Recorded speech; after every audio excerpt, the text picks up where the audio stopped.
I'm sure a lot of people have been waiting to hear about one of the promises that Joe Biden made in regards to student debt.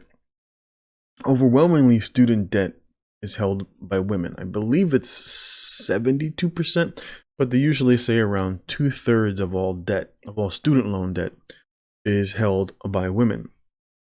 What they don't tell you about that is that overwhelmingly most student debt is held by high income earners. I'll show you some stats to prove. And so for a lot of people who were like clapping, for all this, and you had, the AOCs of the world that were talking about, people ridden down with debt and just imagine what they could do with all that money. And it just goes to show you that yet again, we have a further bailing out of the rich. What people don't understand, when the government cancels debt, there's no such thing as canceling out the debt. The reason being is because there's mortgages, not mortgages, there are securities, right? There are securities, right? There are either a bond or something that is packaged within the stock market, and it's sold on the open market, right? Because you pay interest. You pay interest on the loan, whether it's a flat rate, or on certain parts of government, they'll give you like no interest for X amount of time, and then they start tacking on the interest of 6 months or a year. And so what they do is they take those loans and then they package it into a security, and then they sell it on the open market, right? And so because they'll earn interest off it, and they'll put in some people who are like mostly safe, because they'll just basically do it based off of your credit score, off of your history of making repayments. And so they'll couple in some people who have a good history and some people who have a bad, and so basically they'll earn money off of the interest. And so that doesn't get canceled. What gets canceled is your personal responsibility for whatever it is the amount of the loan that they forgave you.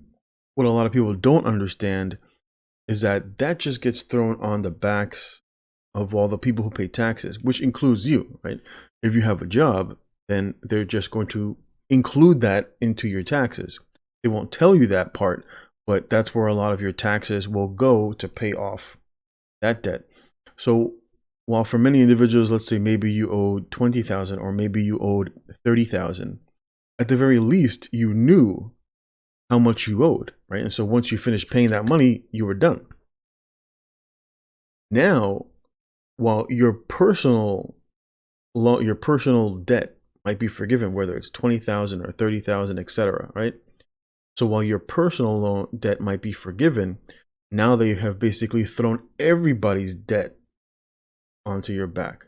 Because when they sit there and they print out this money, or they just basically allocate the credit, that credit in essence of everybody, right? They take all of that loan and they just throw it onto the backs of everybody. The other thing, of course, that they don't tell you is that whenever the government borrows money to do stuff like this, the people that they borrow money from, the central banks, or from the Federal Reserve, which is tied to central banking, they charge them interest, right? They charge them interest. So not only do you have to pay everybody's loan back collectively, you also have to pay the interest back. Not only do you have to pay the interest back, but because the country went into debt, right? Because now the country takes on that debt. That debt, like I said, has interest attached to it. But then what it also does is it inflates the amount of money that's available, right? Because it's just basically credit. It's not actual physical dollars that they're creating necessarily, but they're expanding the credit. And so when they expand the credit, they expand the amount of available dollars. And that is what inflation means, right? So they inflate the currency, meaning that they expand the amount of currency, or the amount of debt or credit, in essence, that is available. And as a result, that causes prices to rise, right? Just naturally, because now everybody has more money available, because there is now more available money within the entire system. Now, of course, that will go in different areas, right? Usually it will end up either in the financial market and the stock market, or it will end up in real estate, or it could end up increasing prices in food. I went to the supermarket just the other day, and I used to buy these little packages of like they used to make these ready-made meals, and I think they were $7 or $7.99, and then it went to $8.99. Then I went to the store the other day, and it was $10.99. I was like, what the hell just happened? I was like, this skyrocketed. And this is what happens when you have one, supply chain disruptions, but two, when the government in essence goes into debt, everything else will be impacted, right? Remember those boxes of cereal that used to be $4.99 or around there, and then now they're $6.99, $7.99, $8.99, or maybe you get the same box, but then when you open the box, there's only like that much inside of it. That's a result of money printing.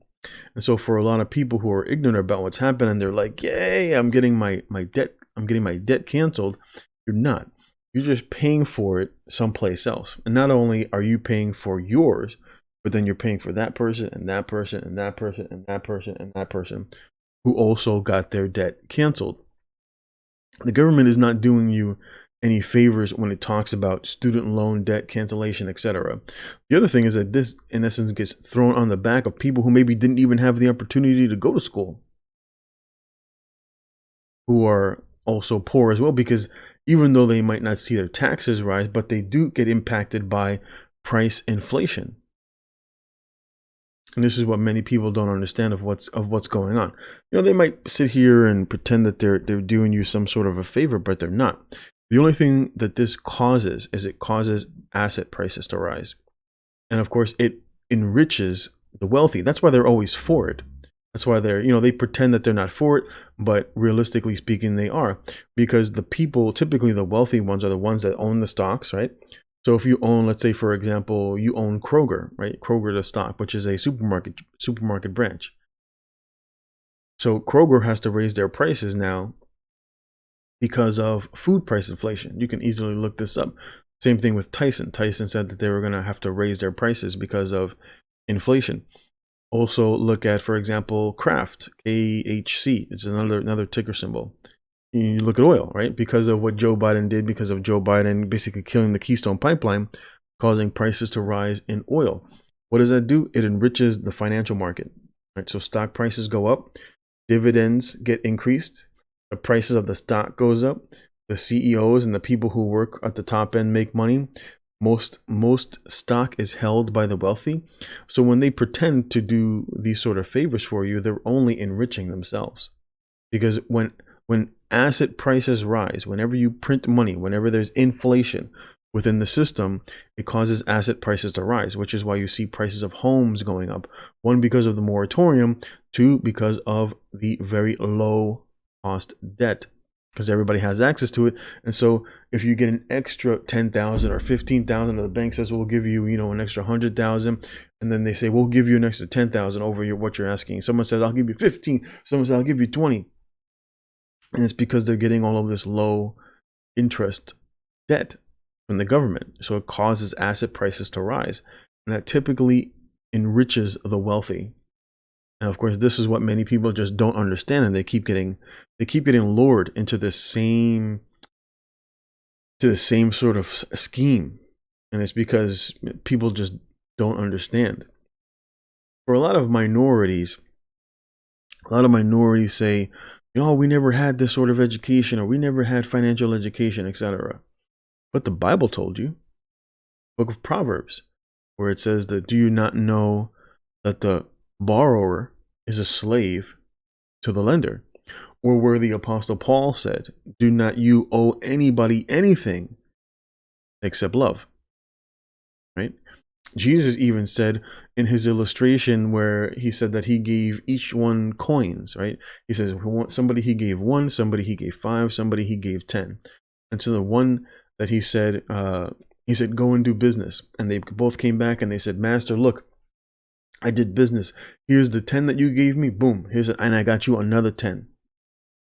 And then Jesus went on to say of the one that he gave 5, he says, that one said, Master, look, you gave me 5, here I give you 5 more. And he said to both of them, he said, good and faithful slave. There was the one who just had the one coin. And like he said, "Oh, Master," he says, I'm sorry, I was so afraid. He said, I was afraid to lose your coin. He said, "Here, you have your coin back." And Jesus pronounced him wicked. And he said, "You knew the type of man that I am." He says, I sown. He says that I reaped where I did not sow, right? Meaning that where he did not have to build up, he says, I was still making money. And he says, "You knew that I was that type of person."